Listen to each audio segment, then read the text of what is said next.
Quiero que analicemos algo que nos lleva directamente a la virtud de este pasaje que vamos a estudiar. Y les voy a comenzar contando una pequeña historia, una anécdota que he contado algunas veces en la iglesia. Cuando estábamos más chicos, mis papás nos daban, a Raquel, a mi hermana y a mí nos daban dinero, y nos daban la misma cantidad de dinero. Algo que sigo sin entender, porque la Biblia marca muy enfáticamente la primogenitura, y que al hijo primogénito le tocaba siempre la doble porción. Pero mis papás siempre eran ecuánimes en ese sentido y nos daban los mismos 5 pesos tanto a ella como a mí. Pero yo, por ser más grande que mi hermana y por ir desarrollando técnicas persuasivas para adquirir ventajas sobre algunas cosas, lo que yo hacía con mi moneda de 5 pesos es que iba y compraba algo a la tienda, unas bolitas de chocolate que costaban 1 peso, 50 centavos, perdón. Compraba 2 bolitas de chocolate y me quedaban 4 pesos, y preferentemente les pedía al de la tiendita que me diera 4 monedas de 1 peso. Entonces mi hermana tenía su moneda de 5 pesos, yo tenía mis monedas 4 de 1 peso cada una, y llegaba con mi hermana y empezaba a negociar con ella. Y yo le decía: mira, Raquel, te conviene tener 4 monedas en vez de una, porque 4 monedas son más que una sola. Con una sola, pues, ¿qué te va a alcanzar? Una sola moneda, una simple moneda no te va a ayudar mucho, pero si tienes 4, pues ya va a ser más. Mira, 1, 2, 3, 4. Y Raquel me decía: sí, cierto, ¿verdad? Y me daba la moneda de 5 pesos y yo me quedaba con mis 2 bolitas de chocolate y con mis 5 pesos. Y conforme fui creciendo, y conforme vamos creciendo, nos vamos convirtiendo en unos negociadores expertos. Eso me sucedió a mí, pero no me dejarás mentir que en algunas ocasiones has negociado con tus papás, has negociado con tus amigos, has negociado con familiares, has negociado con tu novia, con tu novio. Y algo que me he dado cuenta cuando uno empieza a negociar es que uno quiere el beneficio para uno propio. Cuando vas y estás en casa y quieres salir con tus amigos de Escatón, y vas con tu papá y dices: oye, papá, ¿me dejas ir a Escatón? Y tu papá te dice: no.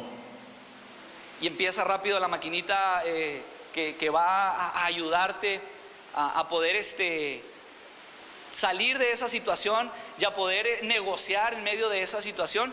Y vas, bueno, dices: mi papá no me dejó, pero si voy con mi mamá, a lo mejor mi mamá sí me deja, y si me deja mi mamá, pues ya mi papá me va a dejar. Y empiezas a hacer la negociación entre los padres de familia. Oye, mamá, dice mi papá que si tú me das permiso de ir a Escatón, él también me deja.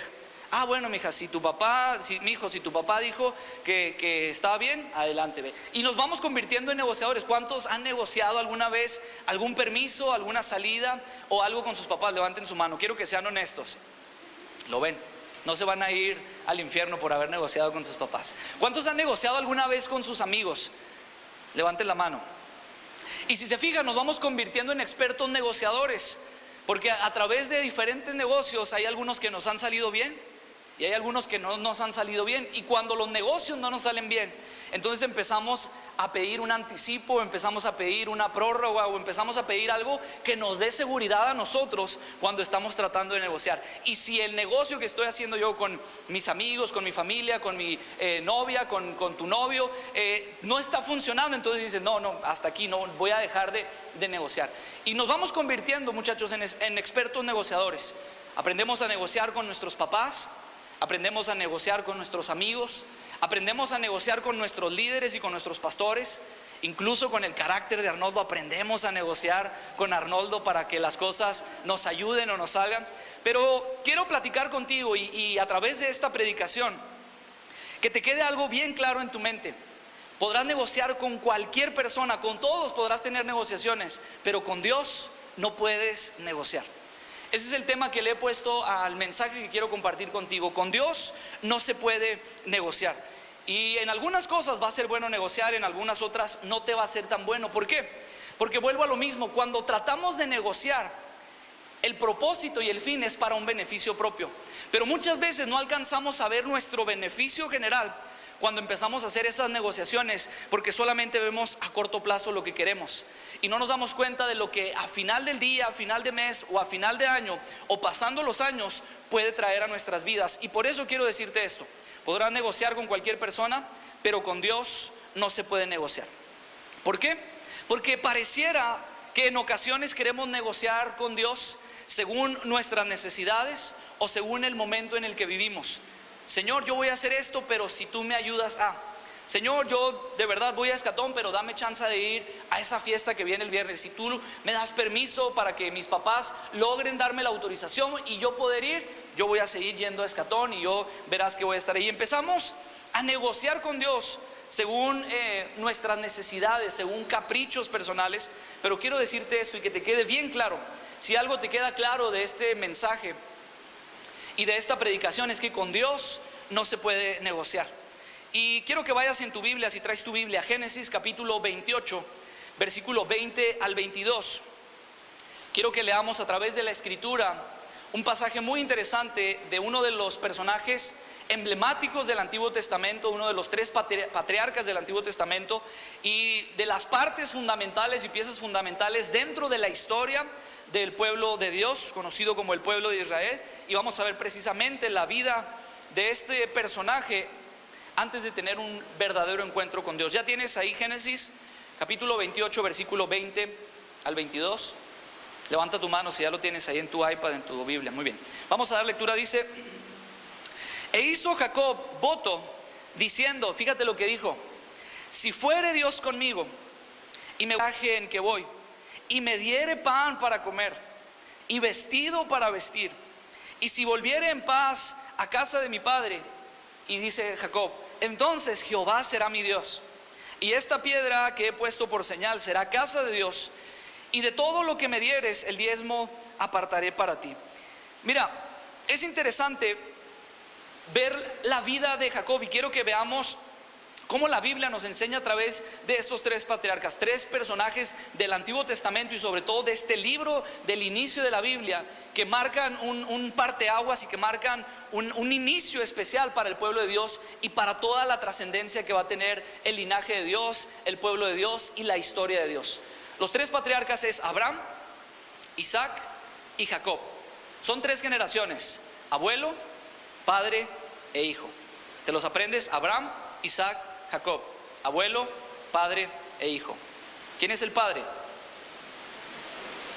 Ahí va otra vez: abuelo, padre, hijo. Abraham, Isaac, Jacob. ¿Quién es el padre? ¿Quién es el abuelo? ¿Quién es el hijo? Muy bien, 3 generaciones: abuelo, padre e hijo. Quiero que las veamos. El relato de la Biblia en esta parte del Génesis, o en estos capítulos del Génesis, nos expone y encontramos a estos 3 patriarcas: abuelo, padre e hijo, Abraham, Isaac y Jacob. 3 generaciones dentro de los planes de Dios, 3 generaciones con el propósito de Dios para toda una nación. Pero hay algo que yo noto cuando empiezo a leer los primeros capítulos, o estos capítulos de Génesis más bien, ya parte hacia el final del libro de Génesis. Encuentro que estas 3 generaciones hay una evidencia que queda expuesta dentro de ellas. Y la evidencia que yo noto es que la fe no se hereda. Y quiero que vayamos viendo este principio. Lo hemos compartido, lo hemos predicado y lo hemos enseñado. Como padres, como hijos, podemos recibir herencias. Y hay muchas cosas que nos pueden heredar, pero sin duda la fe no podrá ser una de ellas. Podrá darse un legado de la fe, un ejemplo de la fe, pero heredar la fe no se puede transmitir. Vaya, te lo quiero explicar así. Si tu papá es cristiano y ha creído en Dios, pero si tú no crees en Dios, tú no tienes fe. Tú tienes que creer en Dios, creer en Cristo, aceptar a Cristo como tu Salvador, porque no importa que tu papá sea el mejor líder espiritual, el mejor pastor, el mejor cristiano. Si tú no crees en Jesús, la fe de tu papá no te va a salvar a ti. Y a través de este relato bíblico me doy cuenta de que la fe no se hereda. Y quiero que veamos el por qué a través de estas 3 generaciones nos damos cuenta de que la fe no se hereda. El primero que encontramos es a Abraham. Abraham es el abuelo. Abraham es el abuelo. Y fíjate que la Biblia menciona a Abraham como el padre de la fe. ¿Alguien había escuchado esto? Abraham, el padre de la fe. ¿Sí lo habían escuchado? Y es bien interesante porque la Biblia nos da testimonio, muchachos, de que Abraham caminó en intimidad con Dios, que Abraham recibió la aprobación de Dios.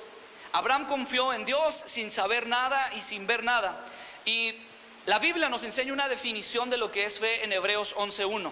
Dice: es pues la fe la certeza de lo que se espera, la convicción de lo que no se ve. Y cuando yo leo la definición de Hebreos 11:1 y veo la vida de Abraham, veo que encaja perfectamente, se acomoda perfectamente, amolda perfectamente la vida de Abraham, el ejemplo de Abraham, con la definición que la Escritura nos da de fe. Dice la Biblia: es pues la fe la certeza de lo que estás esperando, como entendiendo que va a llegar a pesar de que no lo ves. Y fíjate, quiero que vayas en tu Biblia ahí mismo en Génesis capítulo 12, para que recorramos como las películas.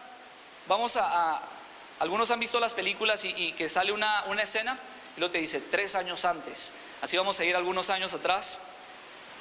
Capítulo 12, fíjate lo que Dios habla con Abraham. Capítulo 12, versículo 1. Pero Jehová había dicho a Abraham: vete de tu tierra y de tu parentela y de la casa de tu padre a la tierra que yo te mostraré. Y haré de ti una nación grande y te bendeciré y engrandeceré tu nombre y serás bendición. Bendeciré a los que te bendijeren y a los que te maldijeren maldeciré. Y serán benditas en ti todas las familias de la tierra. Fíjate el énfasis en los primeros versículos. Vete de tu tierra y de tu parentela, de la casa de tu padre a la tierra que yo te mostraré.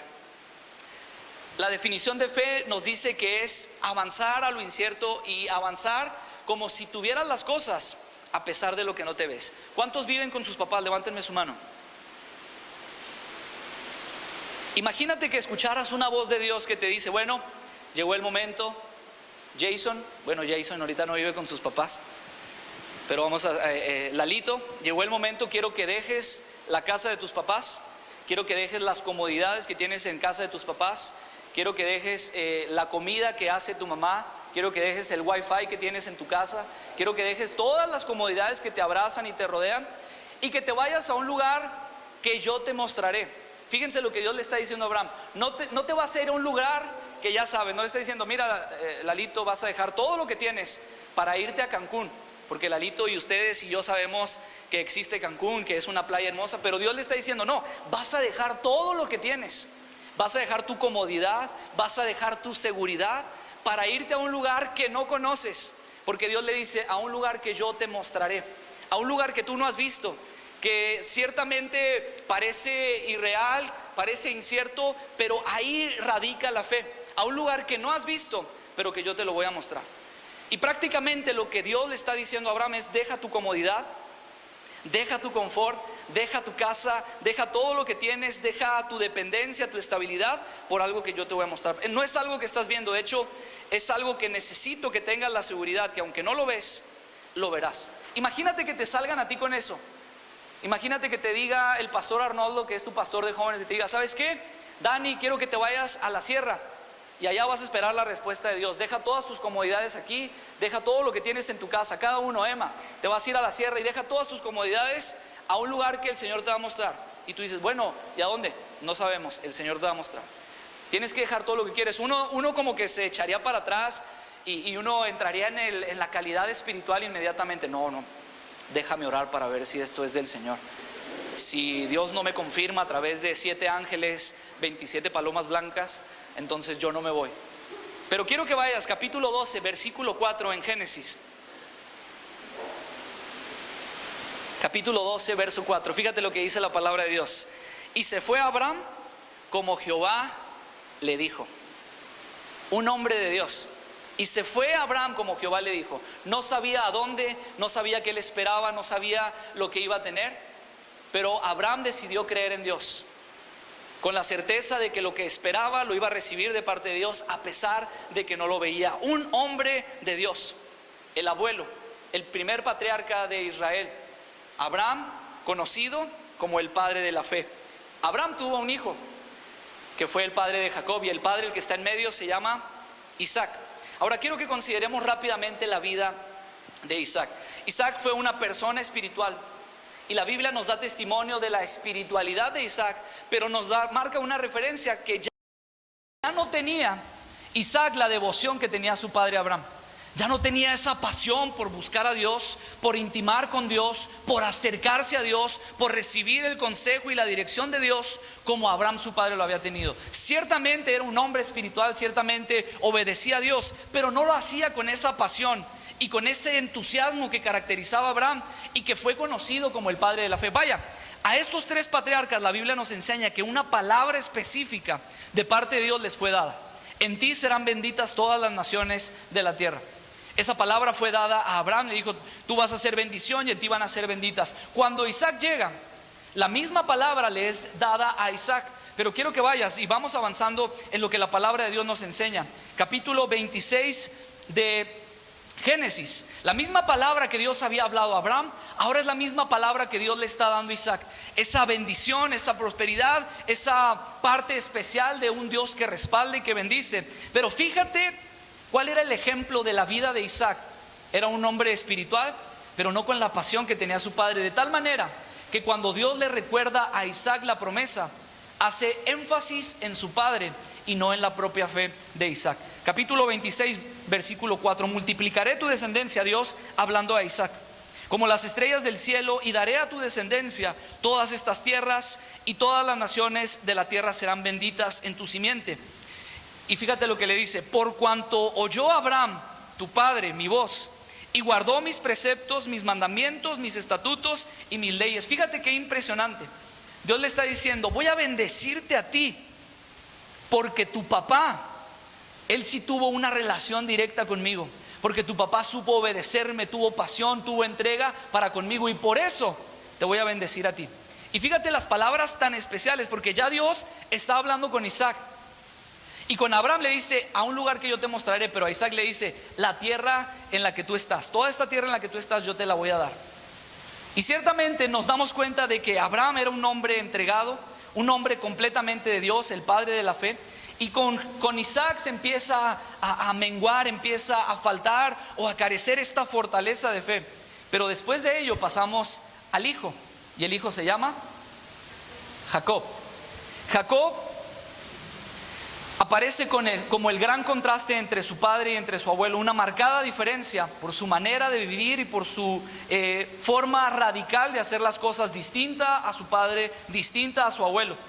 Jacob, la Biblia nos lo enseña como un hombre que luchó toda su vida, echando mano de lo que para él fuera lo correcto, para lo que él fuera lo justo y lo necesario, siempre y cuando consiguiera lo que él quería.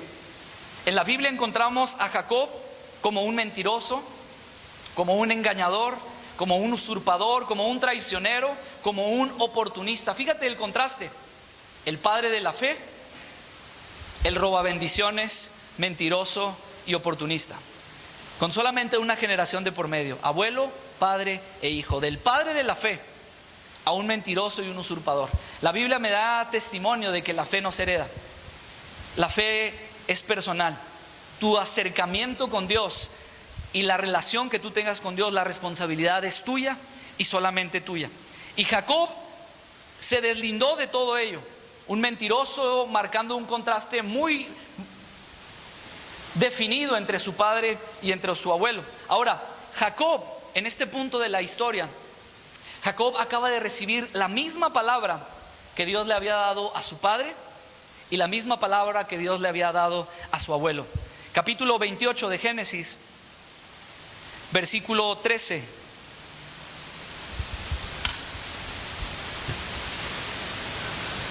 Dice: y he aquí Jehová estaba en lo alto de ella, el cual dijo: yo soy Jehová, el Dios de Abraham tu padre y el Dios de Isaac.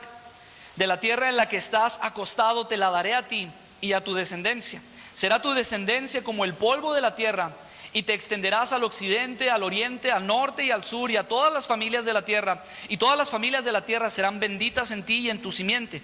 He aquí yo estoy contigo y te guardaré por donde quiera que fueres, y volveré a traerte a esta tierra, porque no te dejaré hasta que haya hecho lo que te he dicho.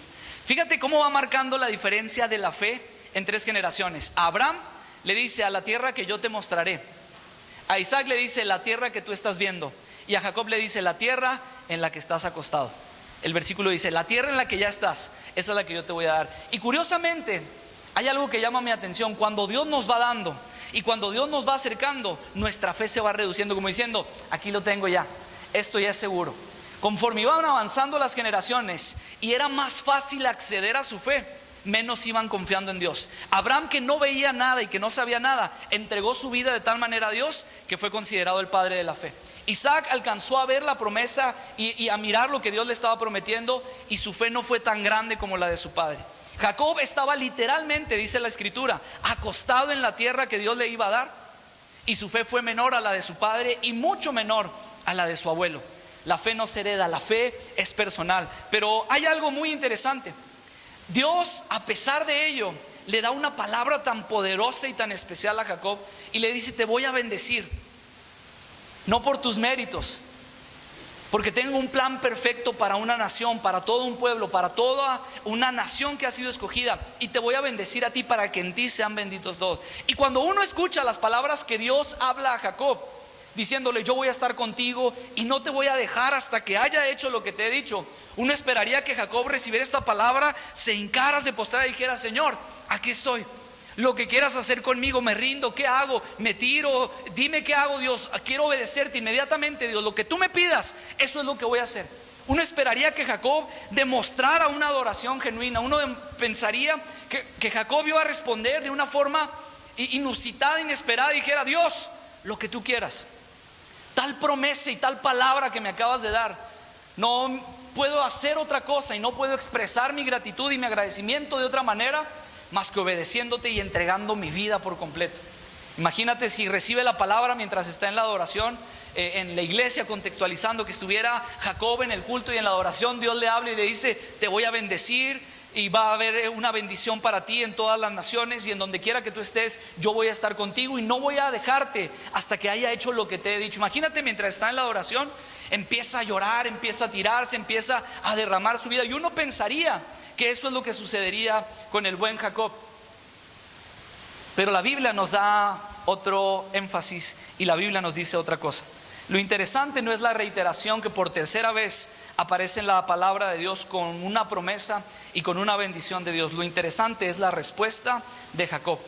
Porque mientras estamos esperando en estos versículos ver la adoración por recibir ese regalo inmerecido que Dios le ofrece a Jacob, uno se da cuenta de que Jacob tiene una manera muy distinta de pensar. Y cuando llegamos a los versículos que leíamos, parece como si Jacob le diera a entender a Dios que solamente iba a ser su Dios si estaba dispuesto a cumplir con las demandas que él tenía. Como diciendo: sí, Dios, yo sé, ya me has prometido y que vas a estar conmigo y que no me vas a dejar, muy bien, pero déjame te digo algo, mira, si tú no cumples con mis demandas, vamos a negociar esto.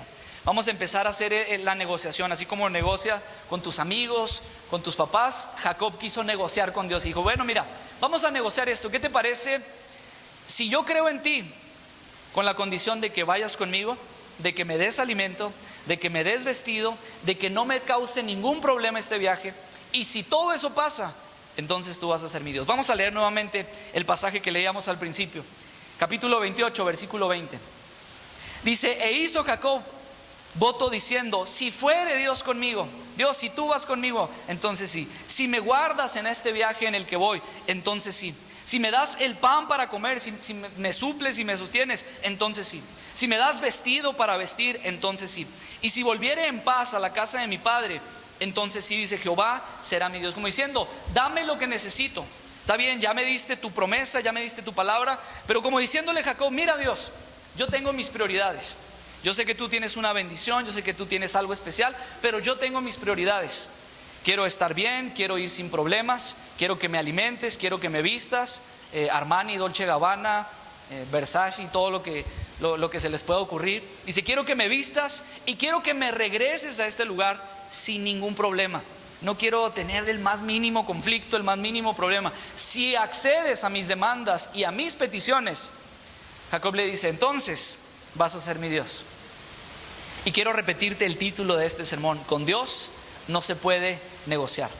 La Biblia nos enseña que Dios es un Dios que nos pide todo o nada. La Biblia nos enseña que Dios dice: quiero que te acerques a mí, que te rindas por completo. Conmigo es todo o es nada.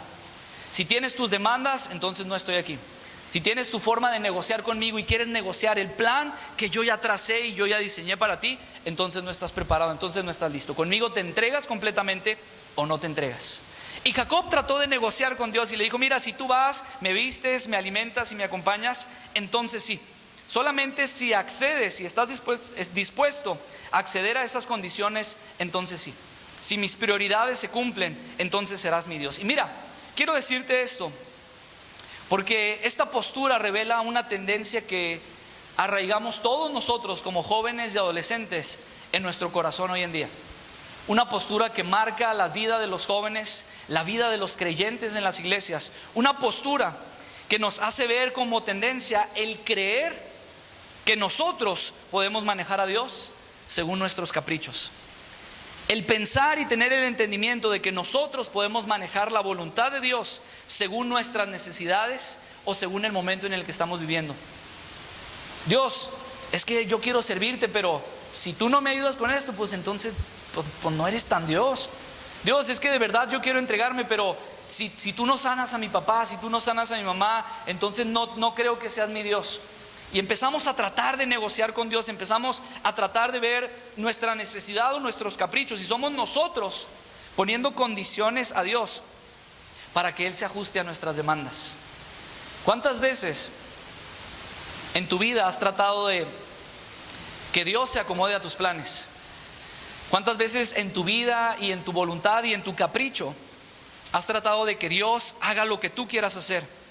Que Dios haga no lo que Él quiere para tu vida, sino lo que tú quieres para tu vida. Y quiero repetirte una vez más y ser enfático con el tema de esta predicación: con Dios no se puede negociar. Cuando nosotros ponemos nuestras condiciones y para que Él se ajuste, entonces batallaremos y sufriremos. Mira, no sé si te ha tocado escuchar a personas que dicen: no, hombre, es que ser cristiano es bien difícil. ¿Te ha tocado escuchar a alguien que diga eso? Levanta tu mano si te ha tocado. Me dicen: no, es que ser cristiano es lo más difícil que hay. Porque para estas personas el ser cristiano no es tener una relación con Dios, no es haber aceptado a Cristo como Salvador, no es disfrutar de la gracia en plenitud. Para estas personas el ser cristiano es prohibiciones y demandas. Si eres cristiano, no fumas, no tomas, no bailas, no vas a estos lugares. Y si eres cristiano, tienes que leer la Biblia, tienes que orar, tienes que hacer esto, tienes que hacer aquello. Y para ellos el ser cristiano es prohibiciones y demandas y nada más. Y hay personas que aceptan a Jesús en su corazón, pero en esa vida de creyente y en esa vida de cristianos, y muchos jóvenes y adolescentes viven con esa misma intención, pensando que con Dios se puede negociar y pensando que con Dios pueden manejar algunas cosas. Déjame decirte esto: si tú quieres poner tus demandas delante de Dios para que Dios se ajuste a tus necesidades, entonces el cristianismo se te va a hacer lo más difícil de toda la vida. Porque vas a querer que Dios haga lo que tú quieres, y cuando vayas avanzando te vas a tropezar, te vas a dar de topes, te vas a dar de golpes, las cosas no van a salir como quieres, te vas a frustrar, te vas a amargar y vas a decir: Dios, pues es que pues no, que tú estás conmigo y quién contra mí. Si tú pones demandas a Dios, si tú pones lo que Dios tiene que hacer por ti, entonces el cristianismo se te va a hacer la carga más difícil que jamás hayas experimentado. Por eso con Dios no se puede negociar. Con Dios es llegar y decirle: Señor, yo me rindo a ti. No quiero poner resistencia a nada, no quiero poner ni mis pensamientos, ni mi vida, ni mi actitud, ni mi carácter, ni mis amistades, ni mi familia. No quiero poner a nada de por medio. No voy a negociar contigo nada que esté de por medio. Contigo me entrego completo y me entrego todo. Si tú has pensado en tomar esa decisión, es la mejor decisión que puedes hacer: entregar tu vida por completo a Dios. ¿Por qué? Quiero avanzar y no tardarme mucho en esto. Cuando nosotros tratamos de ajustar nuestras demandas a Dios y no someternos a lo que Dios quiere, las cosas nos van a salir mal. Y no sé si te ha tocado llegar con personas o escuchar a personas que te dicen: es que todo me está saliendo mal y vengo a la iglesia pero las cosas me salen mal, este chavo no me hace caso, en la escuela estoy reprobando, el otro día el camión me dejó, pasó un carro y en el charco y me empapó todo, y todas las cosas me están saliendo mal. Y empiezan a hacer una referencia de todo lo negativo y todo lo malo que está a su alrededor, pero no han aprendido a entregarse a Dios por completo. Cuando tú llegas y le dices: Dios, no me opongo, no me resisto a lo que tú quieres hacer, quiero decirte esto: los mejores planes, los mejores tiempos, las mejores bendiciones vienen de Dios para tu vida. Porque la palabra de Dios me enseña que la voluntad de Dios es buena, es agradable y es perfecta. Y eso que es bueno, eso que es agradable y eso que es perfecto es lo que Dios quiere para ti. Pero tú estás tratando de que Dios se acomode a tu plan y decirle: Dios, haz lo que yo quiero hacer. Y Dios te dice: es que lo que yo te quiero dar es mejor. Es que mi tiempo es mejor. Si te esperas es mejor. Si te aguantas un poquito en mí es mejor. Si no tratas de negociar conmigo es mejor. Si te rindes y te sueltas por completo en mí, va a ser mejor. Lo mejor va a estar para ti. Fíjate lo que dice la palabra de Dios en Filipenses capítulo 1 versículo 6. Estando persuadido de esto, dice Pablo a la iglesia en Filipos, que el que comenzó en vosotros la buena obra la perfeccionará hasta el día de Jesucristo. Como diciendo Dios: yo sé que tú tienes tu plan y que tu plan suena muy agradable, pero Dios te dice: déjame meterte a mi plan, déjame que avances en lo que yo tengo, y la buena obra que ya comencé en ti, te lo prometo que la voy a perfeccionar en mi voluntad, que es buena, que es agradable y que es perfecta. Pero si te sales de ello, si quieres negociar los tiempos, si quieres negociar las decisiones, si quieres negociar tus relaciones con amigos, en noviazgo, si quieres negociar tus estudios conmigo, entonces las cosas no van a salir como yo quiero y las cosas no van a salir de lo mejor para ti. Si aprendes a entregarte y a demostrar que estás rendido a mí, lo mejor está por venir. Mira, la Biblia en el capítulo siguiente, en el capítulo 29, me enseña la consecuencia cuando nosotros queremos negociar con Dios. La Biblia enseña que Jacob, por ahí le llenaron los ojos Raquel, y le gustó mucho Raquel y dijo: ya está flechada, con esta me caso. Y cuando llega con el papá de Raquel, le dice: bueno, está bien, si quieres a mi hija, solamente tienes que trabajar 7 años para ganártela. Así que cuando alguien esté haciendo méritos por ustedes díganle: mínimo unos 3 años y medio para que me ganes. El papá de Raquel le dice: si quieres tener a mi hija, tienes que trabajar por ella 7 años. Y la Biblia dice que Jacob empezó a trabajar y empezó a echarle ganas, y cuando se cumplieron los 7 años dijo: ahora sí, como diría Israel, preste para aquí, véngase para aquí. Y resulta que Jacob termina siendo engañado, y en vez de darle a Raquel, le dan a Lea. Y Jacob dice: no, esto debe ser una broma. ¿Dónde están aquí las cámaras? ¿Por qué me están haciendo esto a mí? Yo trabajé 7 años por Raquel y me estás dando a la hija que yo no quería. Y el papá le dice: bueno, pues es que no se puede ir la menor sin antes llevarte a la mayor. Si realmente quieres a Raquel, tienes que trabajar otros 7 años. Y la Biblia dice que Jacob trabajó el doble para tener lo que él quería. Fíjate, quiero ser muy práctico y muy directo y sencillo con esto. Cada vez que tú trates de negociar con Dios tus amistades, tus relaciones de noviazgo, tus estudios, tu futuro, cada vez que tú trates de negociar con Dios, vas a trabajar el doble, te vas a cansar el doble, vas a fatigarte el doble, y todo ello por no acceder a la voluntad de Dios. Porque lo único que te dice Dios: si quieres trabajar 14 años, adelante. Pero si me haces caso a mí, si entregas tu voluntad a mí y si te rindes por completo a mí, las cosas van a salir en mi plan de una manera perfecta, de una manera ideal. Cada vez que tú trates de negociar con Dios, recuérdalo siempre: vas a trabajar el doble, vas a sufrir el doble, te vas a cansar el doble. Y lo único que Dios te está pidiendo es: haz mi voluntad, hazme caso a mí. El plan que yo tengo para ti es mejor que los miles de planes que puedan platicarte las personas. El plan que yo he trazado y diseñado para ti es un plan perfecto, es un plan agradable y es un plan bueno. ¿Le pueden dar un aplauso al Señor? Eso es lo que Dios tiene para ustedes: un plan perfecto, un plan agradable, un plan bueno. No permitas que el enemigo te deje engañar en pensar o en creer que puedes negociar con Dios o llevar a Dios a tus principios, a tus criterios, a tus planes. Lo mejor que puedes hacer es depender de Dios, confiar en Dios y disfrutar en Dios. Salmo capítulo 37, versículo 4. Voy a invitar a los músicos si pueden pasar a este lugar.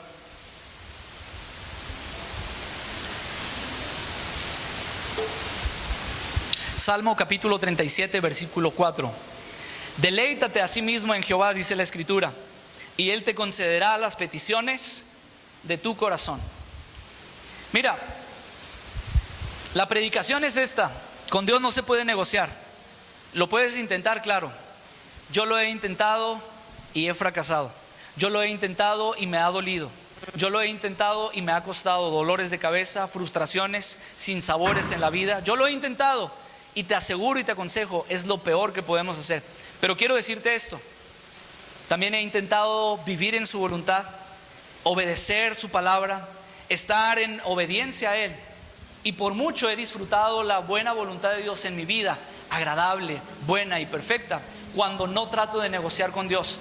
¿Con quién voy a estar? ¿Con quién me voy a casar? ¿A qué me voy a dedicar? ¿Cuáles van a ser mis estudios? Cuando yo dejé eso en manos de Dios, el Señor empezó a tratar conmigo y empezó a traerme bendición tras bendición. Dios quiere bendecirte, Dios quiere darte lo mejor, pero si tú sigues tratando de negociar con Él, no vas a lograrlo. La palabra de Dios es clara: deleítate en Dios, busca a Dios por quien Él es y no por lo que puede hacer por ti, por lo que puedes llegar a negociar por Él. Búscalo por quien es Él, disfruta de Dios, acércate a Dios, conoce a Dios, y dice la palabra, Él te va a conceder las peticiones de tu corazón. Cuando tú estás cerca de Dios, cuando tú tienes una relación con Dios, entonces tu pensamiento, tu criterio y tu corazón están ligados a lo que Dios quiere, y tu futuro estará ligado a la presencia de Dios, a los mejores planes de Dios para tu vida. Y entonces las peticiones que tengas en tu corazón serán peticiones guiadas por Dios, y lo mejor vendrá para tu vida. Quiero invitarte a que te pongas de pie en esta noche.